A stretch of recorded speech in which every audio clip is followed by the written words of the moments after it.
So as the sun sets on Survivor Series, we all look forward to a long about a month left until the next pay-per-view. Wrong!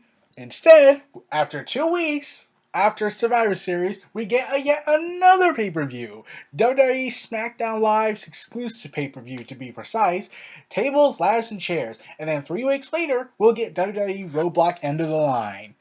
And boy, if certain matches are on there, I will be ranting when that time comes. But we're talking about SmackDown Live, which is far superior than Raw right now.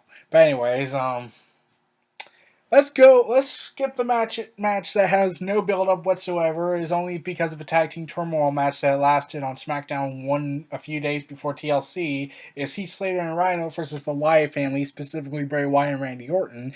Now, okay, I'm a little surprised that they've stretched this out, Bray Wyatt and Randy Orton to be an alliance, and Luke Harper is frothing at the mouth to like, I was Bray Wyatt's best, I was Bray Wyatt's favorite, and he clearly wants attention from his master, and now he has to fight with Randy Orton over it. So So here's my best guess. Okay, I want the Wyatt family to win the tag team titles just so I can finally get Bray Wyatt off the checklist of I want to see him win a belt in WWE, because he's been around for several years, been in main event quality matches, and still has not even contended for a title. Like, he contended for it once, and that was it, and that was several years ago. And that was when John Cena buried him. So yeah. He hasn't contended for a title since. Or at least tried to go after a title. So now he's out to the tag team titles of SmackDown, which is a refresher. And here's the problem I have with this. Like, Randy Orton joining the Wyatt family is not a bad concept, because they're both psychotic. But the problem is, in my view, is that the Wyatt family should have been built up prior, like, everything that should have happened before John Cena ruined everything, and when they had that huge momentum going, and John Cena screwed it all over because nope, ego's too big. I have to let my ego run my judgment, and then booking mistakes happened. And it would have made more sense for Randy Orton to join. After one loss, he just suddenly joins. Yeah, I'm a little questionable about that. Like, I was shocked that happened, but like, one loss should have been two. Could have stretched it out a little bit longer before joining, like they did with Daniel Bryan. And I was thinking this was going to end like what happened last time, where Randy Orton joined Seth Rollins. It's too obvious. It's going to come. We both know this is going to happen. But what if they stretch this out till WrestleMania season? Right around WrestleMania, they lose the tag team belts. Bray Wyatt and Randy Orton hold the belts for a couple of months, and then after Fastlane, they lose the titles, and it starts a feud between him and Bray Wyatt, and we get a WrestleMania match between the two, which would have happened had Randy Orton's managed to recover in time when WrestleMania season came around, probably. That was my guess, at least, because when they say he would be gone for 4 to 6 months, I predicted, well, okay, so if he is able to recover in 4 months, he'll be just in time for WrestleMania, and they can make a storyline out of this. Okay. Now, I want Randy Orton and Bray Wyatt to win the belts because it would be awesome, and also because they have such momentum going, and it would be stupid to end the storyline, to end the partnership there. It should last for a couple of months. Should have been what Daniel Bryan and Bray Wyatt could have been, where it could have stretched out for a while, and then they could have done a match instead of 2 weeks. My God, and because a stadium chanted the yes chants, and that changed your mind, even though you clearly have ignored it on multiple occasions. Right. But now let's get to the meat of the show, the rest of it. Kalisto versus Baron Corbin. After Baron Corbin had screwed over Kalisto at Survivor Series for the Cruiserweight title. Oh God, why?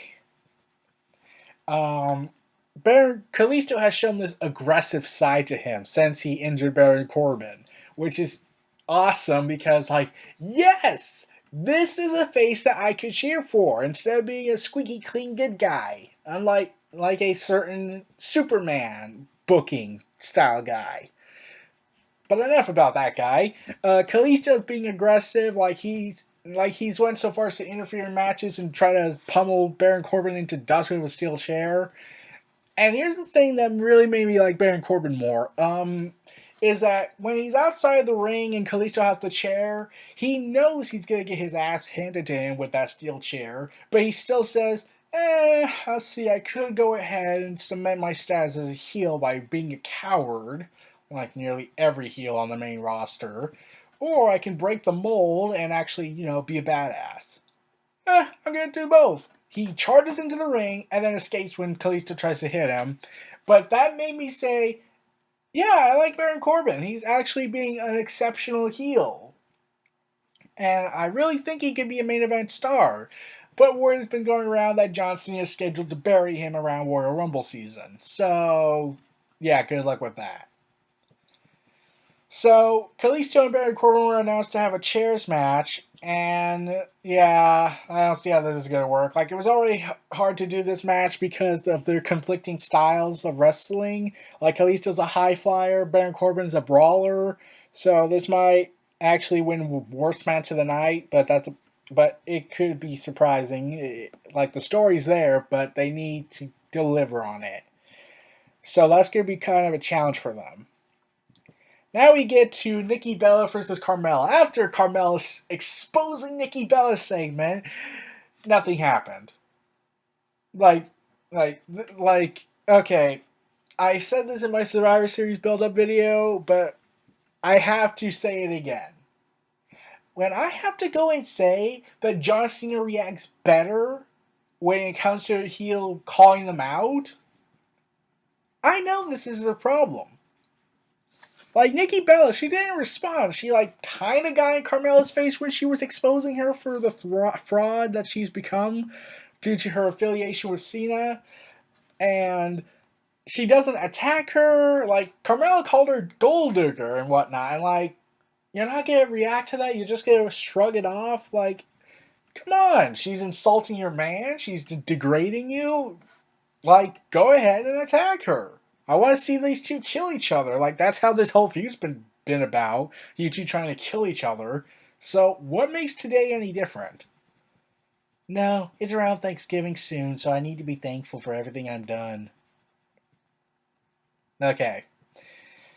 So, and the last time John Cena was exposed, not too long ago, I think around the same show, in the same night, was when Dean Ambrose said that he's the master of the political spin, and John Cena just attacked Dean Ambrose after saying talk is cheap. So if John Cena reacts like that, why doesn't Nikki Bella? And really, they've been building up this whole John Cena is the reason Nikki Bella is successful, which reports indicate is true, and a lot of people feel like that's the case. When they get their own show, then there has to be some scratching of heads because there's no way that it could be because they're popular. That could be a factor, but really, I don't know a lot. I don't know any people that like the Bella twins. Their storylines have never been interesting. Even the Nikki Bella Brie Bella feud, it was uncomfortable regarding the whole "I wished you die into the womb," and I'm like, okay, that wasn't Attitude Era levels. That was depressing. And you would think after something like that, the Bella twins would just end their relationship right then and there. But no, they get back together, even though they clearly have some problems at birth. So, yeah, okay, scratch that logic. Anyways, so Nikki Bella is now running around trying to find the person who attacked her backstage. Reports say it's Natalya. And Carmella was her first suspect. Okay, that's understandable. She's the red herring in this. And Nikki Bella has announced it to be a no disqualification match, and Carmella has accepted it. And I really want Carmella to win this match because she really needs a victory here. She needs to get some momentum in this feud, or else Nikki Bella will prove her point. Will prove Carmella's point that she's just using John Cena to get more power in WWE. Because if John Cena can screw the Nexus over, I'm pretty sure Nikki Bella will screw Carmella over. And then Carmella cut another promo calling out Nikki Bella's boyfriend, and the fans began to chant, "How you doing?" Yeah, because Enzo Amore and Big Cass are healed. Though I wouldn't put it past that they are, considering. Okay, I know I'm gonna go on a tangent here, but the Rusev versus Enzo and Big Cass storyline. Why is Rusev the good guy in this storyline? Like, he's been the good guy since the Roman Reigns feud. He's just defending his wife. Like, Enzo Amore goes ahead, is naked, which surprised me that they actually did that on a PG show.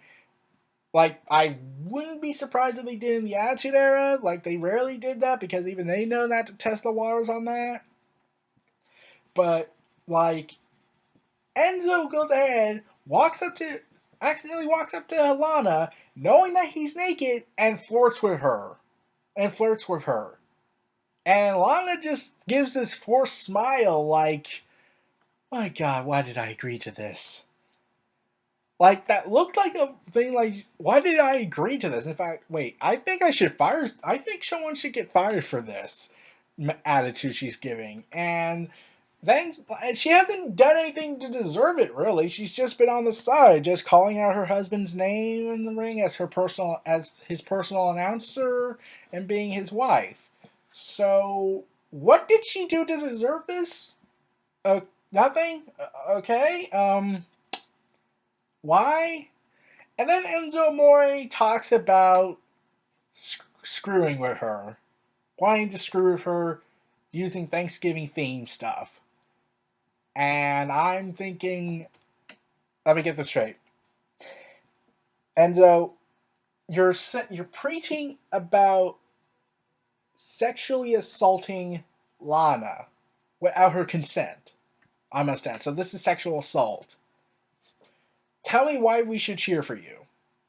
In fact, you have done sex stuff before, so why is this any different?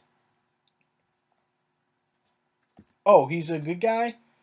Oh, wait, Rusev is a foreigner? Oh, okay. That's why we need to boo him, because he's a foreigner? Like, that's not a reason. That kind of gives xenophobia attitude. And the WWE trying to teach a lesson. If WWE was trying to teach a lesson here, the lesson apparently is, if he's a foreigner, everything he does is not good. He's evil. And sexual assault and harassment is clearly the norm of goodness.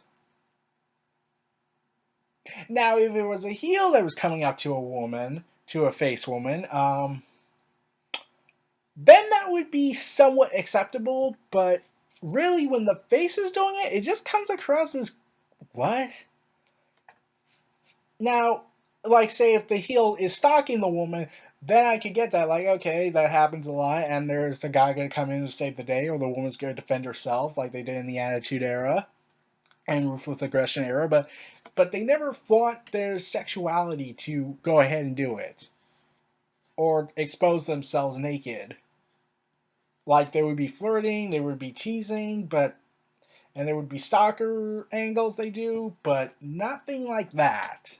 Nothing like we got with Enzo, Big Cass, and Rusev and Lana. Like, that's just wrong. Like, I needed to rant about that. Sorry if I went on this tangent, so...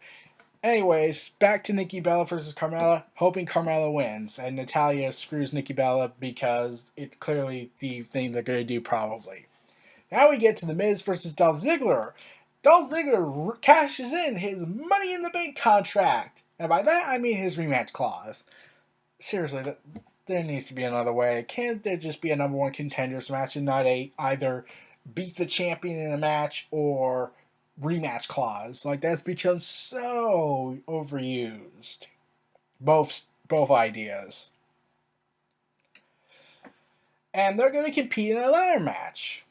And after Miz defeated Dolph Ziggler, there was not really much interaction going on between them. Like after Miz beat Sami Zayn, like it seemed more focusing on Daniel Bryan and Miz, which would be an awesome match. But Daniel Bryan can't wrestle anymore on the ground that he could die. But I'm sure some of his hardcore extremist fans probably don't know about that for a variety of reasons. Some of them are crazy. Not all of them. Just saying that. Not all Daniel Bryan fans are crazy. Just some of them that think he should be like John Cena in every way. But anyways, The Miz and Dolph Ziggler, they didn't really interact with each other. Like the only time of interaction was during a tag team match when Maurice threw a ladder at Dolph Ziggler and hit his head with it, and Miz and Dolph Ziggler were on opposing teams, so that was the only time they interacted, and that was pretty much it. There was no promo. I mean, like, there's only 2 weeks to build this pay-per-view up, and really, nothing really happened. So, Miz and Dolph Ziggler, I'm rooting for Miz because I feel like he should lose the title around WrestleMania season because he's been on a roll since his pipe bomb promo he cut against Daniel Bryan on Talking Smack months ago. And, yeah, that's my reasoning. And plus, do we really want to see another Dolph Ziggler title reign that everyone knows by now is probably going to be short? Yeah, because even though SmackDown Live, its creative team is much more consistently logical, management still has some personal vendetta against Dolph Ziggler because he's too good at what he does. Yeah, that's the logic. But they're going to compete in a ladder match, so I'm saying that's going to probably steal the show, but they have to compete with AJ Styles and Dean Ambrose. So, anyways, now we get to Becky Lynch versus Alexa Bliss. Now, okay, after their first match together, which ended with Becky Lynch putting her in the arm bar or disarmer. Sorry. Alexa Bliss' foot was on the rope, and the referee was blind to see it. And then they kept saying that the referee's decision still stands, and they felt like she doesn't have a case, even though she clearly does have a case. Also, surprisingly, there is no merchandise for Alexa Bliss, despite the fact, though, that could be considered probably because she's copying movie characters and they're trademarked by Warner Brothers. Harley Quinn mostly. Even they acknowledged that, yes, she's acting like Harley Quinn impersonator. So, yeah. So, anyways, with this happening, Becky Lynch and Alexa Bliss afterwards were having somewhat interactions. Like, okay, after this all happened, after Becky Lynch cut a promo on Alexa Bliss a week prior to their first match together on SmackDown Live, a report came out that it was said Kevin Dunn doesn't like Becky Lynch. Gee, an NXT person? He doesn't like him or her? Oh, no, that's common. That's common. But here's the reason why he doesn't like her. And surprisingly, it's not because she's a woman, because, well, Kevin Dunn's stuck in the past like Vince, but no, it's because of her accent. Something she was born with, has no control over, and clearly has charisma, is clearly the problem here. It's because she was born with an Scottish accent. Like, okay, I get the thick Scottish accent is very kind of, is a special course meal, but, like, I don't have a problem with it. I don't hate it. She was born with it, so I shouldn't judge her because she has a Scottish accent. But no, Kevin Dunn's world is, if you're NXT and if you have a problem with me, I say, screw you. I'm going to bury you.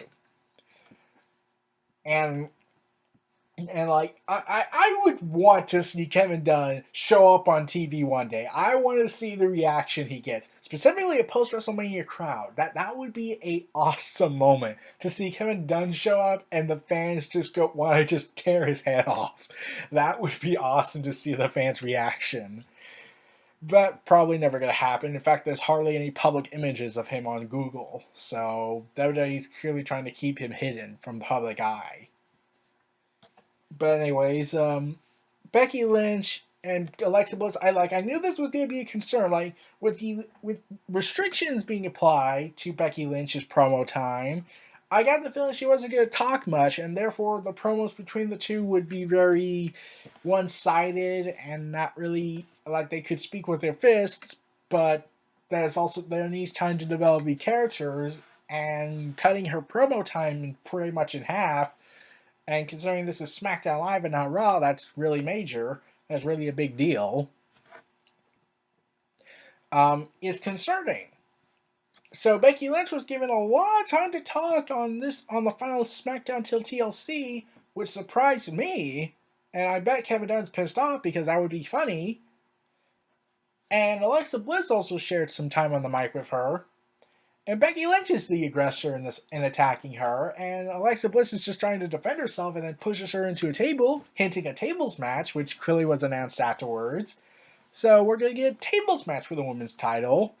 So, yeah, I hope Becky Lynch and Alexa Bliss are able to be given a lot of time, though something tells me Nikki Bella and Carmella will be given a lot of time, despite the fact the women's title's on the line.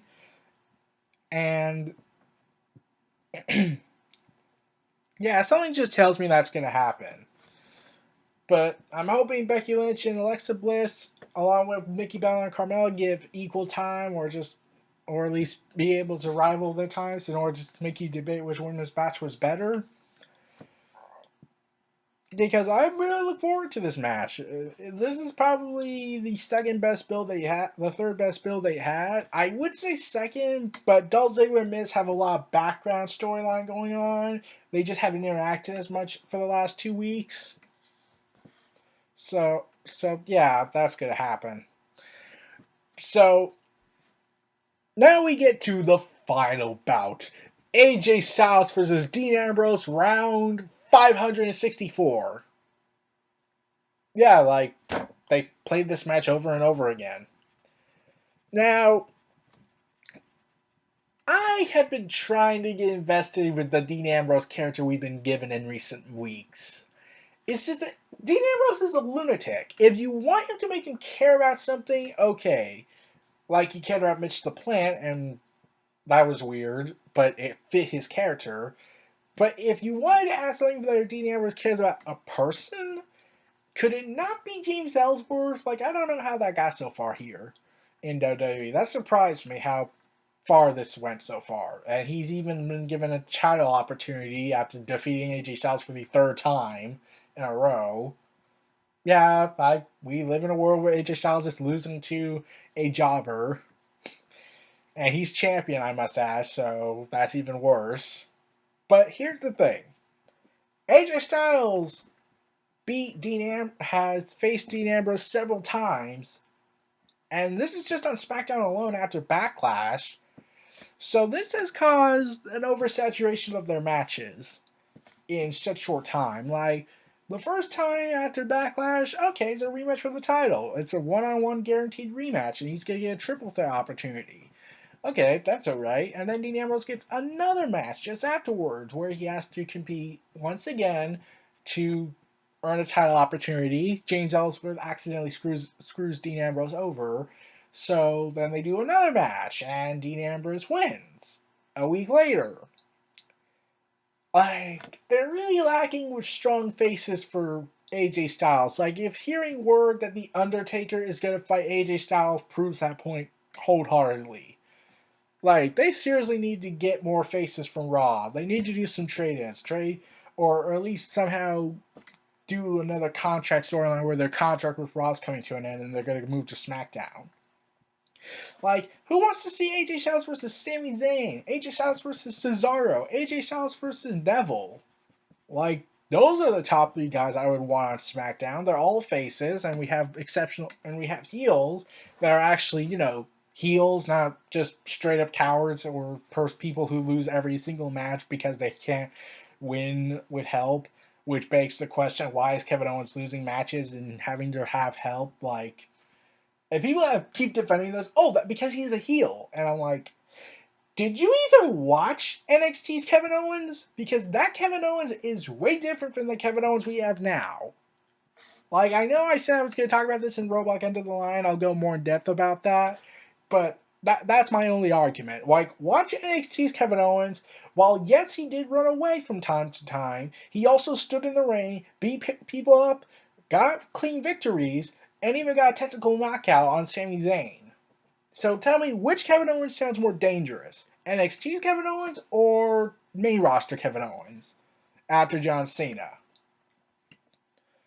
Yeah. So they added James Ellsworth to this feud for Dean Ambrose to have helping and to care about, but here is my personal problem. You can have Dean Ambrose care about somebody, but hear me out. What if they just switch James Ellsworth with Renee Young? Like they're a couple, like Dean Ambrose and Renee Young are a couple in real life, and they've been acknowledging real life couples on TV. So why not just put this in? Like, let's have Dean Ambrose have Renee Young be accidentally struck by AJ Styles in a match when he's facing James Ellsworth, probably, who ducked, and Renee Young was hit when she was at the announcer's desk by the announce table. And Dean Ambrose comes out, tries to get revenge on AJ Styles for attacking his girlfriend, and AJ Styles says he doesn't apologize for that, and then, like, they do that. Why couldn't they do that? That would have made so much sense. But instead, Dean Ambrose has to care about James Ellsworth, and I'm like, I don't see it. I don't see the chemistry. Like, it just seems more like Dean Ambrose is like, if I do these things for him, I can humiliate AJ Styles, and he can wash my car in favor as a debt ownership. That's what it just feels like to me. Which means I'm listening to AJ Styles' points. And then AJ Styles attacked James Ellsworth and Dean Ambrose on the final SmackDown Live episode before TLC, and Styles clashed Ellsworth to the point that JBL was horrified by this, and he doesn't like Ellsworth. Like that's been the highlight of Ellsworth's current career right now, and on SmackDown Live is JBL's reaction. And then at the end of the show, when the tag team champions were getting interviewed, AJ Styles cut them off, saying, "Oh, no one cares about the SmackDown tag team titles. It's all about the world title." Yeah, probably you shouldn't say that to people because they'll think that it's actually true. And then Dean Ambrose calls AJ Styles a bastard and attacks him, trying to show that I care about James Ellsworth. And yeah, I'm just thinking, this would make more sense if it was Renee Young that was injured. Like, that would make more sense. I would actually pay to see an angle like this. They could have done Chris Jericho and Shawn Michaels' feud when his wife Rebecca got injured, or I don't remember if Shawn Michaels' wife name was Rebecca. I'll just go by her WCW old name, Whisper. When Chris Jericho accidentally struck her, and he didn't apologize for it, and Shawn Michaels wanted revenge, why not just do the same thing with Dean Ambrose, Renee Young, and AJ Styles? Yeah, that would actually work. So, yeah, that match is most likely going to steal the show, but they're going to have to compete with The Miz and Dolph Ziggler on that, since it is also a ladders match. It's just Dean Ambrose and AJ Styles have tables and chairs involved. Yeah, I don't get that. They could just bring in tables and chairs into the match, in the ladder match, so really they should have just made it a TLC match.